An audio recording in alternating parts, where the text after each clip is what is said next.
Maknanya sale token helmet ni dah pun tamat. Buat pertama kalinya token helmet nak buat sale untuk tahun ni. Sebab biasanya token helmet jarang buat sale. So ini kali kita nak buat sale. Okey, contohnya helmet KYT Hellcat yang ini. Okey, ini yang single visor baru Yang ini harga asal dia 270. Sekarang kita buat promo 250.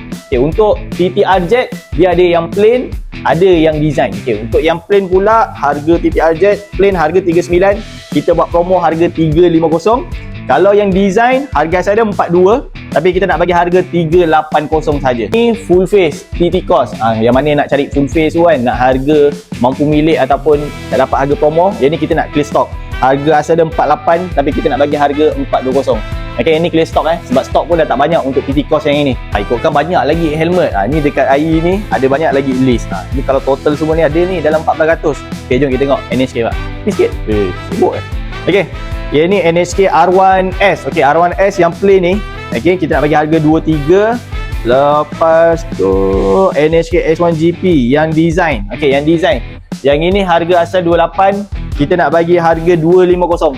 Siap pakai transfer Yang mana nak arai RAM 3 Okey, ini arai RAM 3 harga asal 300.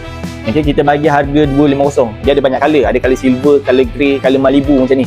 Ni color Malibu, color hitam pun kita ada. So kalau korang nak, harga kita nak bagi 250 saja. Siap pakai ransom juga. Ini RAM V. RAM V dia dapat free spoiler free spoiler, free visor, color smoke. Okey, dia ada banyak color yang ni, boleh tengok. Yang ini kita nak bagi harga asal 28. Kita nak bagi harga 230. Semua token helmet sale ni. Zeus 2-in-1 punya. Yang ini yang ada double visor Yang ini harga kita nak bagi 290. Harga memang murah piangnya. Sebenarnya ada banyak lagi helmet yang kita buat sale ni. So kalau korang nak, korang boleh datang je dekat kita punya showroom. Okey, kita ada dua branch. Okey, ada dekat token helmet JB dan juga token helmet KL Sapa. So yang helmet majority dekat token helmet ni semua kita nak buat sale, bukan yang AI tunjuk je tadi. Okey, korang boleh datang je kita punya showroom, boleh cuci mata dulu ataupun cari helmet yang ngam dengan korang punya bajet.